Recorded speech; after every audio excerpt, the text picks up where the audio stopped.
Hi, welcome to Penny's Crafted Creations. Thanks for joining me and taking time out of your day to craft, create, and hang out with me.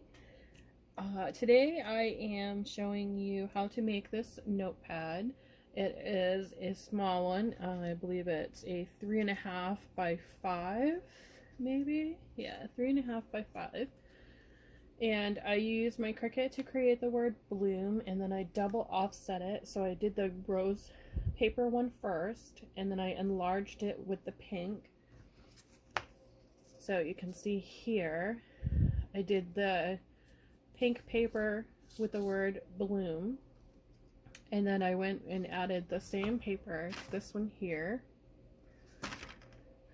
as my offset paper, and then I used the pink background, the darker pink, as another offset. I just enlarged it a little bit, and I played with them a little on my Cricut design space to make sure that they would work for what I wanted them to. And I have another video, and I will link that down below, showing how I created these notepads. And they start like this in the package of these. This is the barcode from the Dollar Tree, and you can get 5 notepads out of them simply by removing them at that cardstock backing. And you want to keep that cardstock backing because that's going to be the base for your notepad. And then I just created more from there. Then I have this little clip. I picked these up at either Michael's or Hobby Lobby. I'm not exactly sure which one. They're just a little clip, and I added some embroidery thread, and then I used a coordinating elastic to close off that little tassel.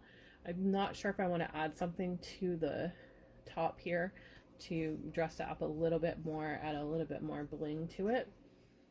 So it starts off like that, and then I added the flower, and I altered the flower. I used a Dollar Tree carnation. They come like this. They're a little raggedy looking when you first get them, and we'll get the barcode here for you. That is the barcode for those. So what you want to do first, I'll set that over there for reference, is you want to go ahead and remove your flower right off of there. Pop it off your stem. And you can use the leaves if you choose to, but I'm not using them. And then the next thing you want to do is you want to remove the base of your flower, and then go on the inside and remove that stem piece as well, because those are not going to be needed. And then you're going to want a little brad like so, and this is the one that opens up on the bottom, and some glue of your choosing. And as you can see, I added some bling to mine and on the top of this one here. And I just wanted to make it pop a little bit more, add a little bit more special to it. So the first thing you do with your flower is you're going to separate all 4 petals. So take that off there at the base, go inside and remove that green piece there, and all 4 of your petals will separate. I've gone ahead and already done my pink ones, and I've already done one of the greenish yellow.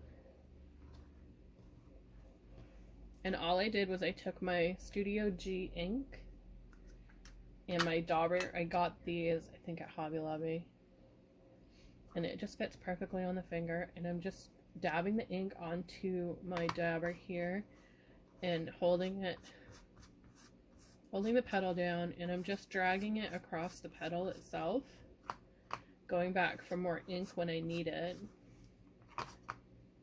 And I'm using the back of a notepad that is extra, just to hold it and have that extra inking spot.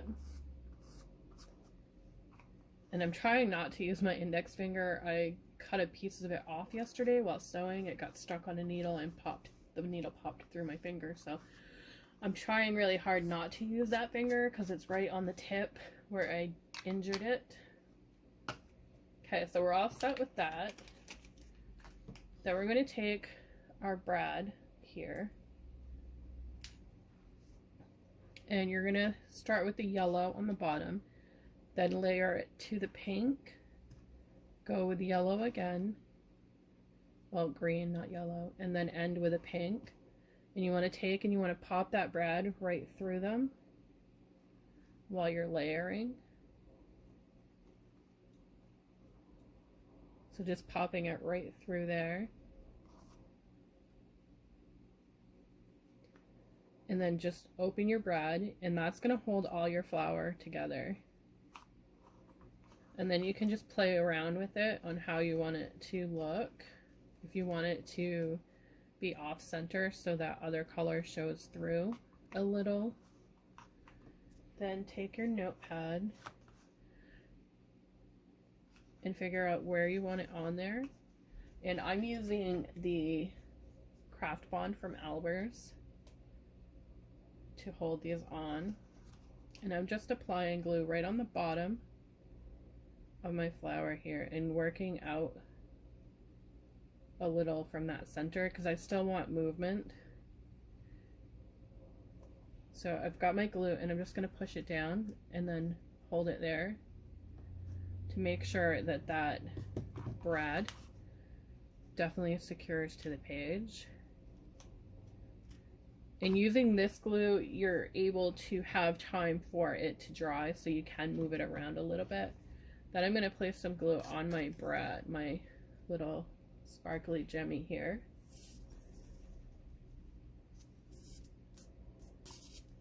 I'm almost out of my Elmer's glue here.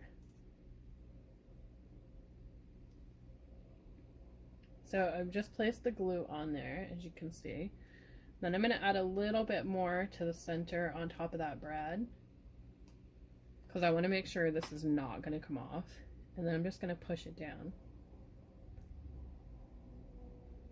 just to make sure it adheres in place.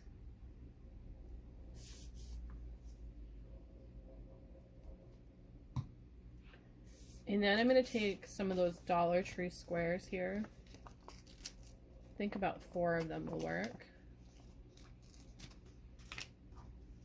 And I'm just going to layer them on the back of my vinyl, not my vinyl, my Cricut piece here with the words on it. And I actually think 5 is going to be the number I need.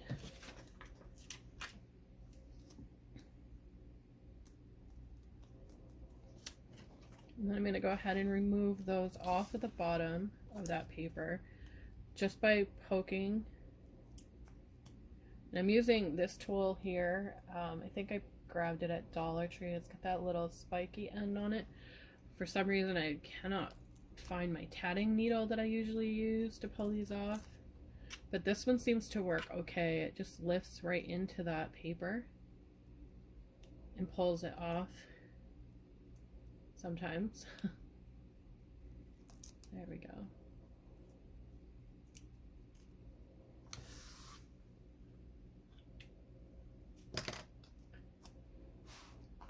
So we have that. Play with my flower a little bit here.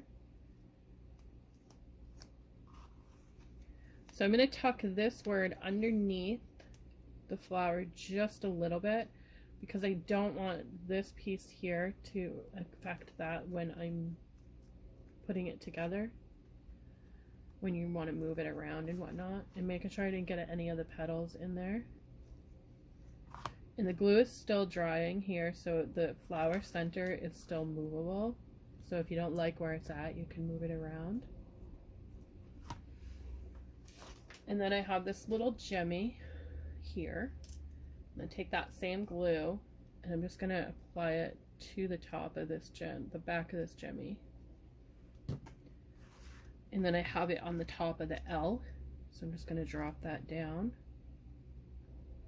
Just like that. And that is a altered notepad from the Dollar Tree.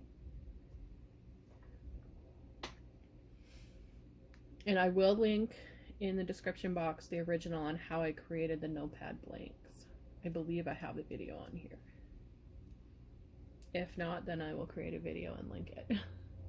Thank you for watching. Have a great day, and I'll see you in the next video.